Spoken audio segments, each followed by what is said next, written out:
Hi guys, welcome back to Life with the Candles. In today's video, I'm going to be sharing with you our 2025 to 2026 homeschool curriculum choices.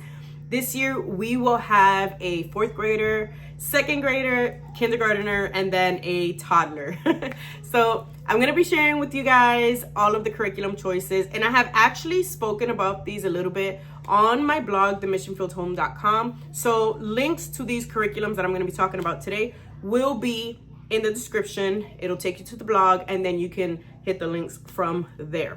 This video today is actually in collaboration with my good friend Claudia, the Millennial Homemaker. She is a homeschool mom to 4 beautiful little girls, and she will also be sharing the curriculums that they have chosen for this new school year. So without further ado, let's get to talking. I actually have my kids' homeschool baskets. The reason why I have their baskets with me today is because most of the stuff that's in here, we're still going to be using this new homeschool year. I will get into it and explain a little bit more. I will say that we have chosen for this year not to buy new curriculum until we are done with the one that we are currently using. For the most part, we are almost done, and I have a couple of curriculums already that are just sitting there waiting to use. But because last year I was pregnant for half of the year, or earlier in the year, I was pregnant. We did not finish certain curriculums from the previous homeschool year. And then I had the baby, and then we started school, but life with a newborn can be very, very different. It can be very different.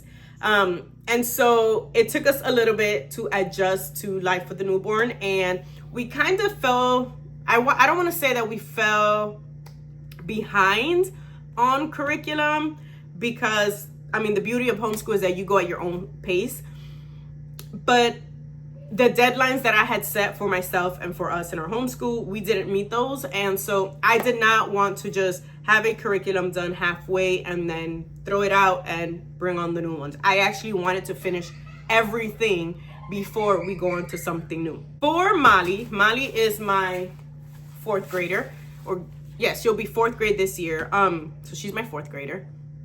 Can't believe it.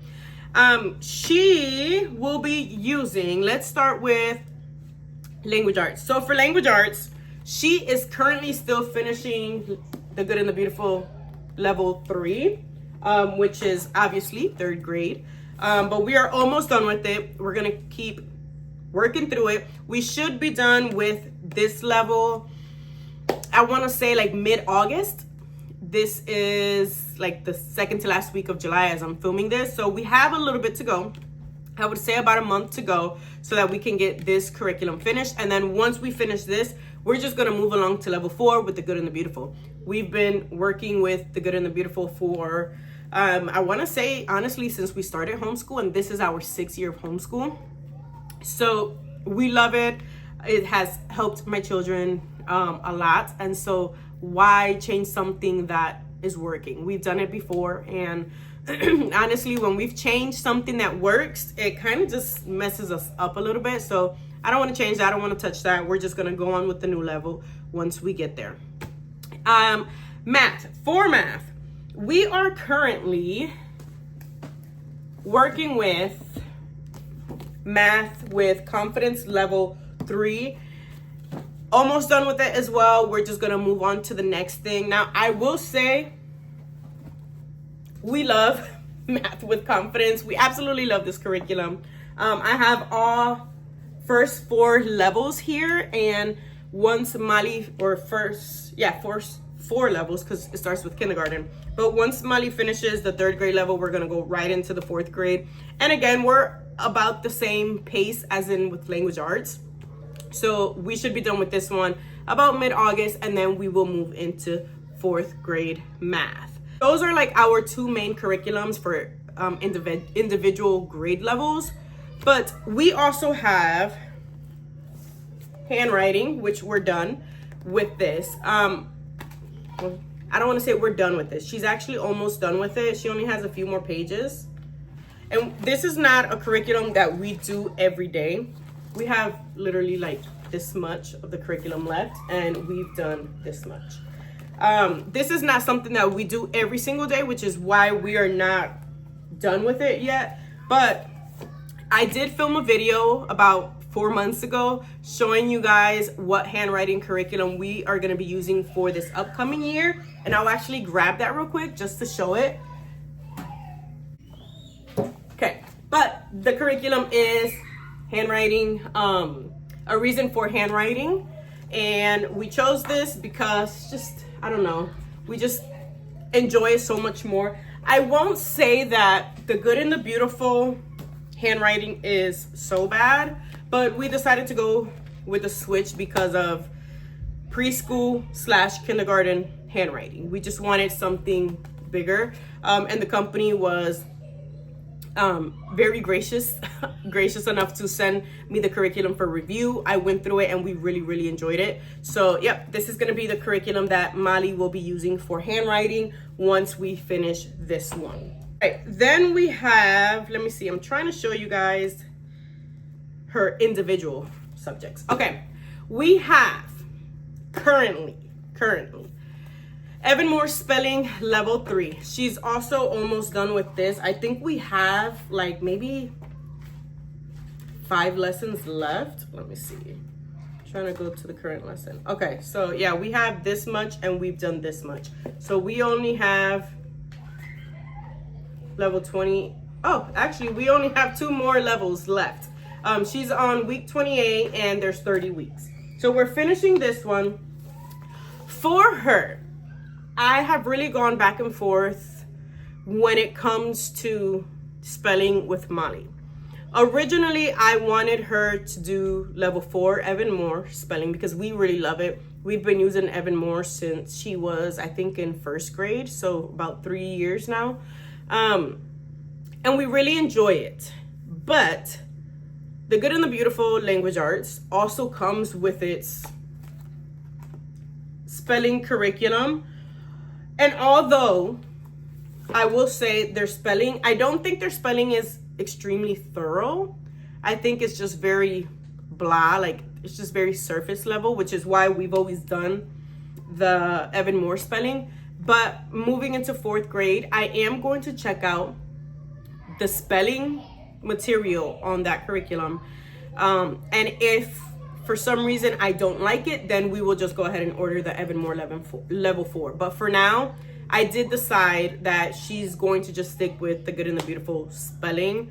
I just don't want to overload her on more curriculum, more books, if it's already integrated into her curriculum. I did forget to mention that for the Good and the Beautiful Language Arts, we are gonna just print out the PDF versions this year. We actually did already for kindergarten, but I have 3 kids that are gonna be in school now, and homeschooling can get pricey sometimes. So I didn't want to spend almost $100 on each curriculum when I also had a couple other curriculums to buy for family subjects. So we are going to be printing them off. So I have to actually get started printing off level 4. But I did want to just mention that we're not going to be actually buying the curriculum. We're going to be using the free PDF version. So that being said, we did spelling. She also has Fixed It Grammar, and this is another curriculum that we barely touched in this last year and a half. And so we've only gotten to week 6. That shows you how often we've used this. So this is how much we have used in the last year, and we still have all of that. So this is going to be a curriculum that she is just going to continue to use throughout 4th grade. And I do believe this is for levels like 4 to 6. I believe this is their first level. So she is going to continue with this. We really enjoy Fixed It Grammar. I will say that. We don't grab it as much just because, you know, there's family subjects and then individual subjects. But we do try to get at least 1 lesson done a week for the most part. And she enjoys it. I enjoy it. She also learned how to use a dictionary because of this curriculum, which that is just a little detail about the curriculum that I really enjoy. Because in a tech savvy world, right? This world right now is just so heavy on technology. It's easy to get on Google and look up the definition of a word. It's not as easy anymore to grab a dictionary and find the word in a dictionary. And I want my kids, yes, I want them to know the online world, right? I want them to understand technology, but I also want my kids to understand how to pick up a dictionary and find a word. So I absolutely love that she can grab her dictionary and find the vocabulary words that go with this. And then the final thing is creative writing. Each of my kids will do creative writing in their own way, but we use School Nest notebooks for creative writing. And all we do is I have a list of prompts that I will read to them, and then they will just write about it and draw a picture.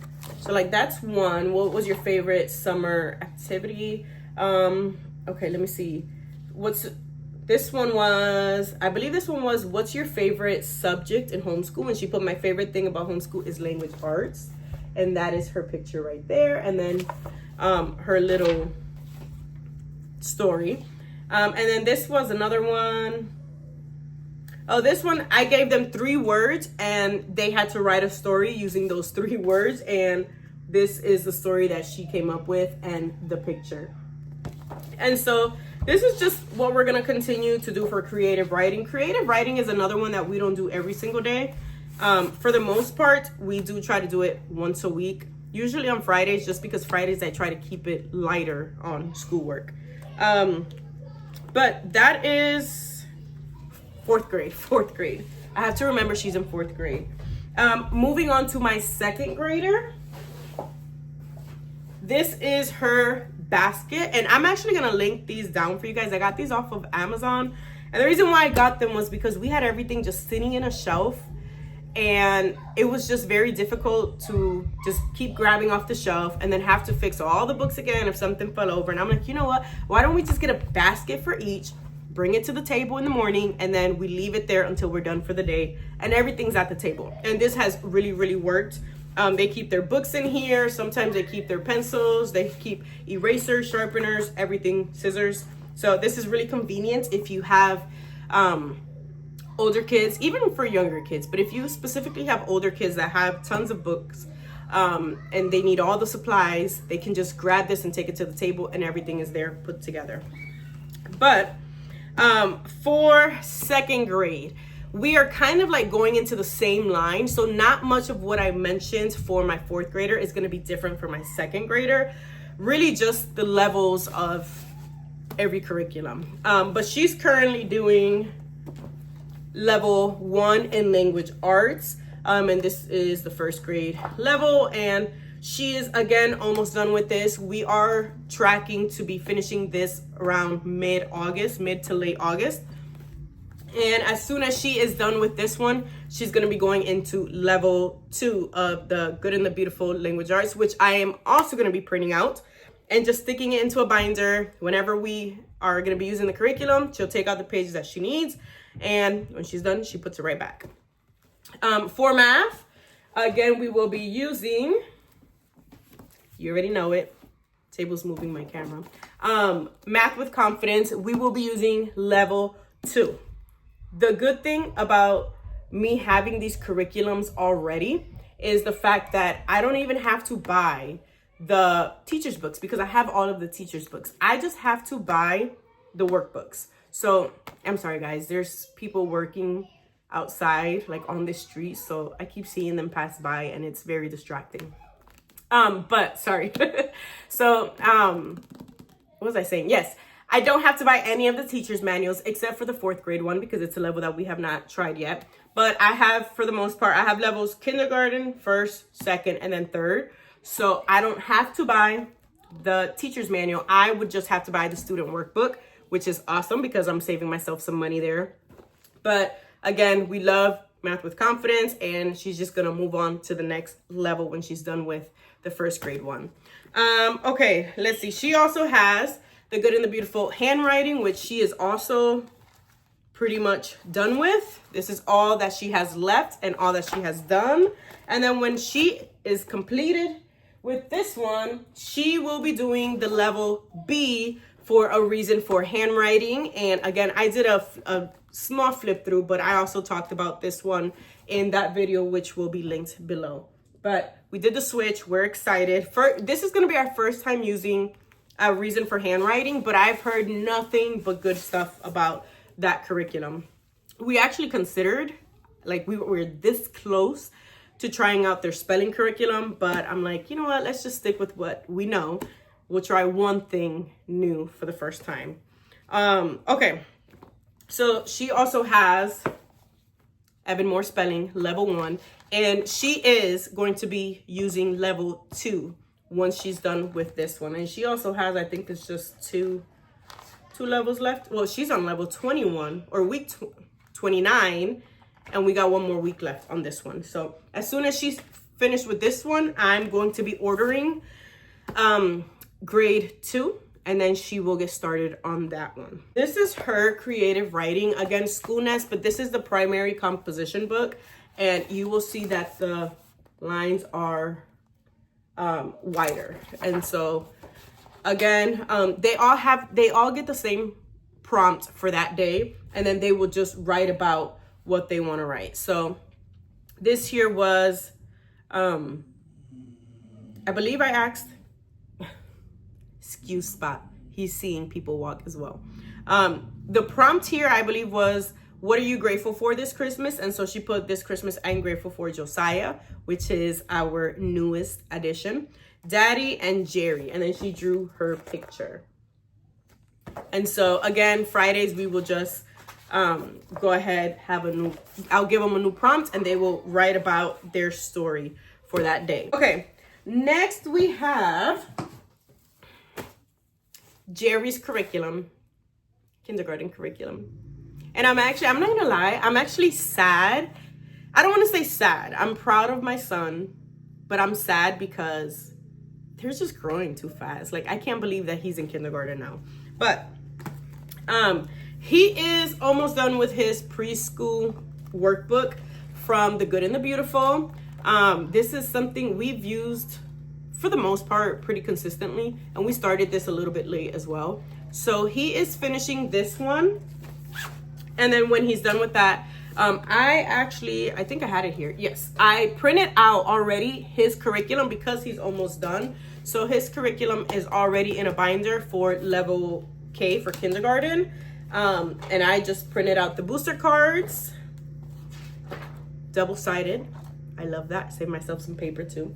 And then we have Unit 1. So I have the entire curriculum printed out already, but I did not want to put all of it into a binder yet because I also didn't want a 3-inch binder full of paper.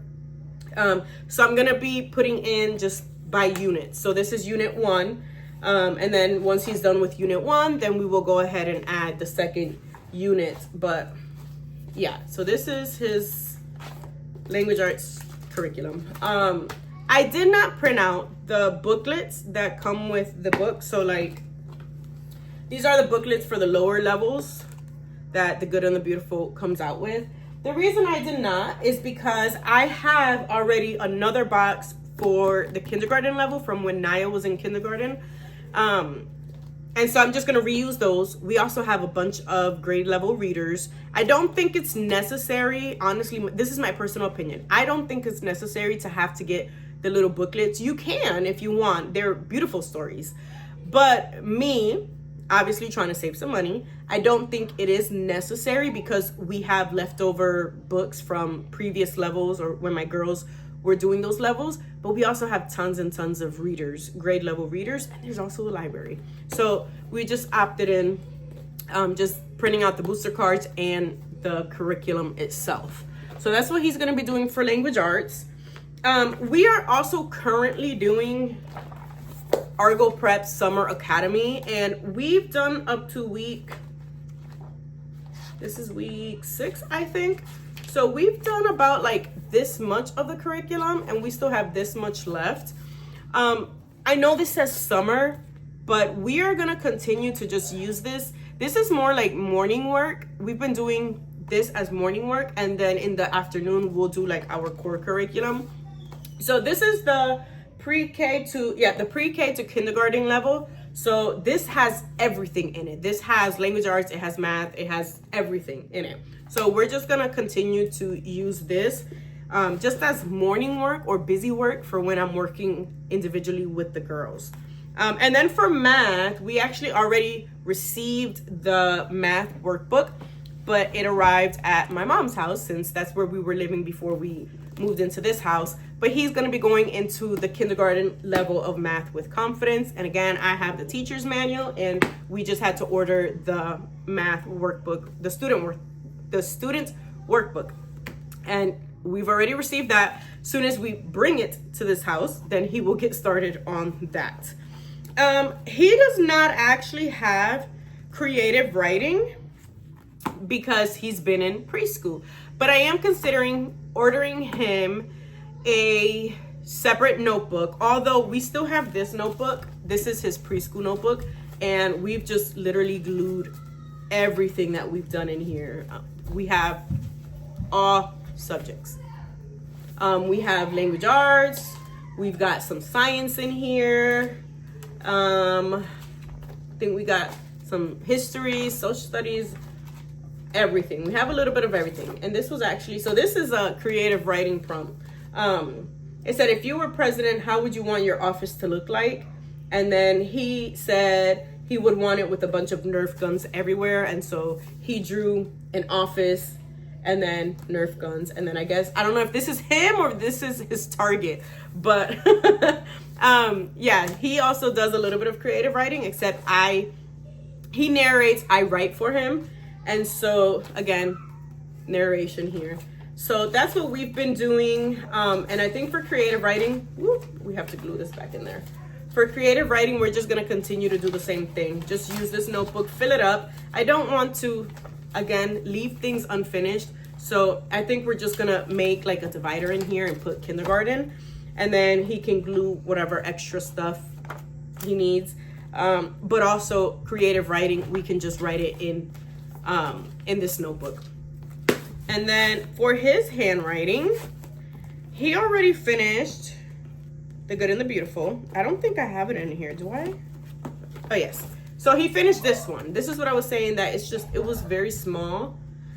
We wanted something bigger. It was just very uncomfortable for him to write in this, but he finished this already. I've kept it in here because I do have to work on my portfolios for this school year. So it's just record keeping. But for handwriting, he is gonna get started on this one very, very soon. He finished his handwriting actually like almost a month or two ago. I've just been waiting because I wanted him to start around the same time that my girls start their handwriting. So hopefully in the next couple weeks, we will get him started on this one. But for now, what he's been doing for handwriting is practicing his name. I am heavy, I'm not gonna lie, I'm heavy on him practicing his name, just because I think it's very important, even at this age. If he can't write anything else for now, at least he knows how to write his name. So he's been doing that pretty much every morning as well. Another thing he's been doing for now, and once we get like into our regular language arts and our regular math, he's not going to be doing much of these extra workbooks, but this is the kind of stuff that he's doing now for busy work. So this is a preschool workbook that I bought actually a couple years ago, and I just had it sitting around, and I'm like, one, I didn't want to get rid of it. Two, we need to use it. So this is something else that he will do in the morning time for busy work. Specifically, like if we're doing morning basket and it's something that's just beyond his understanding, then I will go ahead and just give him a workbook and he can just practice his alphabet or whatever it is that they're doing in there. And that looks like it's it for kindergarten. Can't believe he's in kindergarten. Yeah, I think that's it. I think, yes, we talked about, let me just look at my notes real quick. Yeah, everything else that I'm going to be talking to you guys about is actually family subjects. And that video is going to be coming next week, which will also be in collaboration with Claudia. So make sure that you check out next week's video. If you enjoyed this video, I just want to say to give it a thumbs up, subscribe to the channel. If you did enjoy it, you want to come back for more videos, make sure once you're done watching this video to head on to Claudia's video and watch it. I will have it linked down below. And if you made it to the end of this video, leave me a book stack emoji so that we know that you made it all the way through. It's a pretty chatty video, nothing much else, but I do hope that you enjoyed this video regardless. So thank you guys for watching. Make sure you hit that bell so that you're notified when next week's video comes out, where we will be talking about family subjects. Bye.